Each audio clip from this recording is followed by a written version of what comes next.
अध्यक्ष माननीय अखिलेश यादव जी और हमारे सलेमपुर लोकसभा की जनता की बदौलत यहाँ जो इतने महत्वपूर्ण विषय पर बोलने का अवसर मिला है,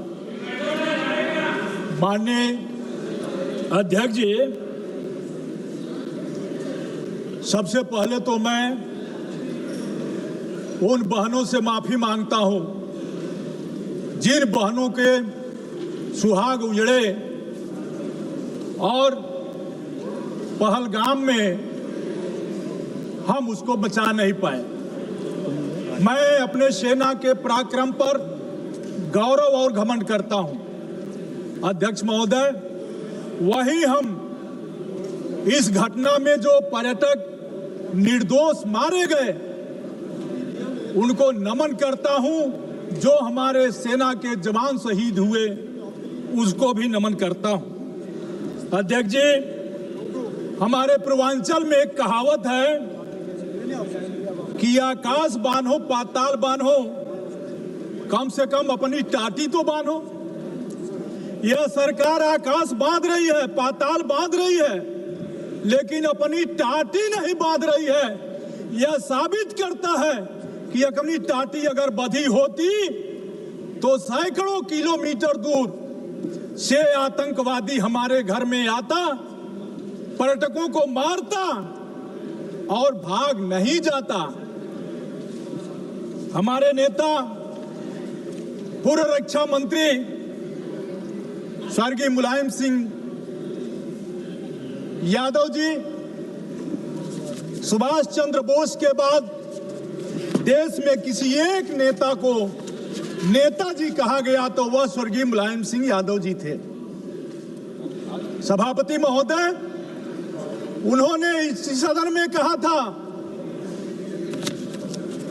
भारत को किसी के दबाव में नहीं, अपने स्वाभिमान के बल पर चलना चाहिए। चाहे अमेरिका हो, चीन हो या पाकिस्तान हो, भारत को झुकना नहीं चाहिए। अमेरिका के साथ हमारे रिश्ते रणनीतिक हैं, लेकिन हमें यह ध्यान रखना होगा कि सहयोग की कोई बात, सहयोग की कोई भी शर्त बराबरी, आत्मसम्मान और पारदर्शिता के आधार पर ही हो।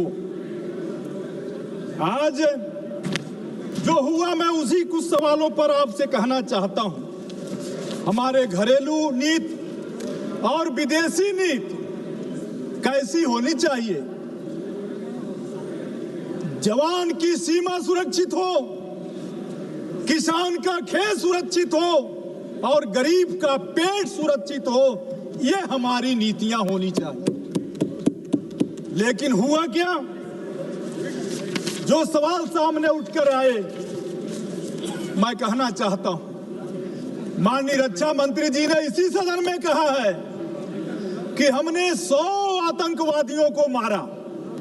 चलिए, इसका स्वागत है, लेकिन उस 100 आतंकवादियों में वो 4 आतंकवादी मारे गए कि नहीं मारे गए जो पहलगाम की घटना किए थे, यह सवाल नहीं आया। उनका नाम कब तक आएगा, यह देश जानना चाहता है। घटना 22 को होती है, 22 अप्रैल को। सभापति महोदया, 22 को घटना होती है। ऑपरेशन सिंदूर 17 दिन बाद होता है। होगी कोई परिस्थिति? देश क्या चाहता था? आतंकवादियों की मंशा कितनी खराब थी? उनकी मंशा यह थी कि हम धर्म पूछकर मारेंगे और भारत में दंगा भड़क जाएगा। और पूरे देश के लोगों को मैं बधाई देता हूं कि आतंकवादियों के मंसूबों को नाकाम किया और हिंदू मुस्लिम सब लोगों ने मिलकर के आतंकवादियों के इस नापाक इरादे को पर लगाम लगाया। मैं कहना चाहता हूं कि आज आतंकवादियों ने जिस तरह की घटना की, उस घटना के सवाल पर सरकार के जो पक्ष आए, सभापति महोदया, जिसका जिक्र अभी हमारे दूसरे वक्ता भी कर रहे थे, हमारे नेता मुलायम सिंह यादव जी ने दुनिया के सामने समर्पण की कोई बात कभी नहीं की थी। स्वर्गीय मुलायम सिंह जी ने 30 जून को 22 तारीख को हमला होता है, 17 दिन बाद 7 मई को सिंदूर ऑपरेशन सिंदूर होता। देश का मन क्या था? देश में इतना गुस्सा था, वो तीसरे दिन चाह रहा था ऑपरेशन सिंदूर नहीं, ऑपरेशन तंदूर चलाओ और जो आतंकवादी मरे हैं उनको ला करके जेल में उनको उसी तंदूर में डाल दो। लेकिन 17 दिन बाद हुआ जो हमला, 3 दिन में बंद हो गया। 3 दिन में बंद हुआ। 7 मई को ऑपरेशन शुरू हुआ और 10 मई को विश्व गुरु। देश की मीडिया, किस भारतीय को नहीं घमंड होगा कि हमारे देश के प्रधानमंत्री विश्व गुरु हो? किस भारतीय को नहीं इस पर घमंड होगा? लेकिन घमंड क्या हुआ?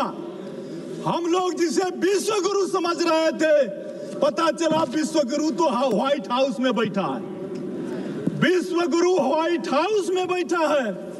और उन्होंने क्या कहा विश्व गुरु ने? मैं कहना चाहता हूं, अमेरिका के राष्ट्रपति डोनाल्ड ट्रंप ने सार्वजनिक रूप से और अंतर्राष्ट्रीय मंचों पर कहा, 26 बार कहा कि उन्होंने भारत पाकिस्तान का युद्ध विराम कराया है। उन्होंने कई बार अंतर्राष्ट्रीय मंचों पर कहा कि उन्होंने भारत और पाकिस्तान के बीच एक बड़े न्यूक्लियर युद्ध को टालने के लिए व्यापार समझौता ऑफर किया है। हाल ही में ट्रंप ने यह भी दावा किया कि 5 फाइटर जेट गिराए गए थे, जिसमें सीडीएस के बयान की ओर भी इशारा किया। ट्रंप ने यह भी कहा प्रधानमंत्री मोदी शुरू में असहयोगी थे और संकट को कम करने के लिए अमेरिका की मध्यस्थता जरूरी थी। ये सभी दावे गंभीर और वैश्विक सुर्खियां बिटोर चुके हैं, लेकिन भारत सरकार इस पर चुप है। महोदया, प्रधानमंत्री मोदी और ट्रंप की घनिष्ठता मित्रता के बावजूद अमेरिका ने पाकिस्तान को IMF से ऋण दिलाने के पक्ष में मतदान किया। आखिर इसका मतलब क्या था? पहलगाम हमले के कुछ ही हफ्तों बाद राष्ट्रपति ट्रंप द्वारा पाकिस्तान के सेना प्रमुख असीम मुनीर को आमंत्रित करना एक आतंक समर्थक संस्था को वैश्विक वैधता देने जैसा था और भारत सरकार राष्ट्रीय शोक के समय भी पाकिस्तान को अलग थलग करने में विफल रही। महोदया, पहलगाम में धर्म के आधार पर हुई हत्याओं के बावजूद भारत न तो इस्लामिक देशों के संगठन और OIC में झूठे निरेटिव को चुनौती दे सका और न ही मुस्लिम दुनिया से एकजुटता हासिल कर सका, जबकि यह देश भारत के करीबी सहयोगी थे। पूरे विश्व की सुर्खियां ट्रंप के दावे और संस्करण से भरी रही, जबकि भारत एक सुसंगत और मुखर आधिकारिक पक्ष अंतर्राष्ट्रीय मीडिया में पेश करने में विफल रहा। महोदया, क्वाड जैसे मंचों पर अहम भागीदार होने और रणनीतिक साझेदारी के बावजूद भारत अमेरिका को पाकिस्तान की सैन्य लीडरशिप को वैश्विक वैधता देने से नहीं रोक सका। अब मेरे अंत में कुछ सवाल हैं। महोदया, पहलगाम एक संवेदनशील इलाका माना जाता है और बैसारण में प्रतिदिन सैकड़ों पर्यटक आते हैं। इसके बावजूद आतंकवादी वहां खुलेआम घूमते रहे, धार्मिक पहचान के आधार पर लोगों को चिन्हित किया और दिन दहाड़े निर्मम हत्याएं की।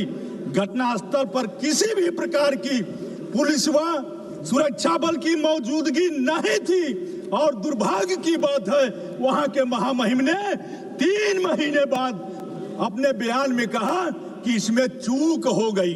महोदया, सुरक्षा में चूक हो गई। महोदया, जो आतंकवादी हालिया हमले के जिम्मेदार हैं, उन्हें अब तक क्यों नहीं गिरफ्तार किया गया?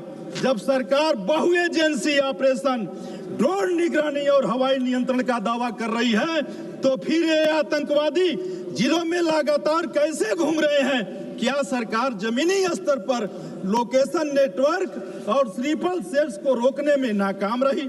महोदया, वो भी भारत ने हमेशा यह स्पष्ट किया है कि पाकिस्तान के साथ हमारे मसले द्विपक्षीय हैं और किसी तीसरे की मध्यस्थता स्वीकार नहीं की जा सकती।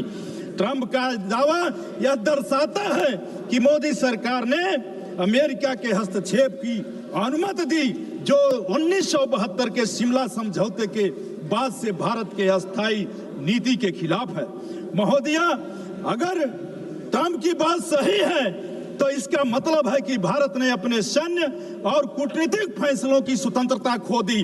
क्या भारत ने अमेरिका के कहने पर युद्ध विराम स्वीकार किया? महोदया, मैं कहना चाहता हूं, अंत में कहना चाहता हूं कि युद्ध विराम में अमेरिका की कोई भूमिका थी? क्या वास्तव में फाइटर जेट गिराए गए थे? भारतीयों को ये बातें अपने प्रधानमंत्री से क्यों नहीं सुनने को मिली? ट्रंप से सुनने के लिए क्यों मिली? महोदया, ट्रंप कहते हैं कि हालत युद्ध के कगार पर थे, जबकि सरकार कहती है कि ये सामान्य सैन्य बातचीत थी। दोनों बातें एक साथ नहीं सही नहीं हो सकती। या तो ट्रंप झूठ बोल रहे हैं या यह सरकार सच्चाई छिपा रही है। महोदया, ट्रंप की टिप्पणियां हमारे सेना की पेशेवर योग्यता को कम करके आंकती है, ऑपरेशन सिंदूर को गलत रूप से पेश करती है। अगर वास्तव में कोई जेट गिराए गए तो जनता को बताया जाना चाहिए। अगर ऐसा नहीं हुआ तो सरकार की रिकॉर्ड ठीक क्यों नहीं कर रही है? महोदया, बयानबाजी ने ट्रंप की भाषा और बयानबाजी ने एक बार फिर भारत और पाकिस्तान के एक साथ जोड़ दिया। इसलिए मैं अंत में कहना चाहता हूं कि सारे कुछ हो जाने के बाद अगर हमारा हमला सही था तो फिर दुनिया के 32 देशों में 59 सदस्य प्रतिनिधि मंडल गया। अगर हमारा ऑपरेशन सही था तो फिर दुनिया में क्यों हम गए थे? और अगर गए थे तो उससे क्या लाभ हुआ, यह मैं आपसे जानना चाहता हूं। इन्हीं शब्दों के साथ आपने समय दिया, बहुत बहुत धन्यवाद, बहुत बहुत धन्यवाद। माननीय सदस्य श्री कल्याण बनर्जी जी। धन्यवाद চেয়ারপারসন মহাশয়। আমি আমার দল অল ইন্ডিয়া তৃণমূল কংগ্রেসের তরফ থেকে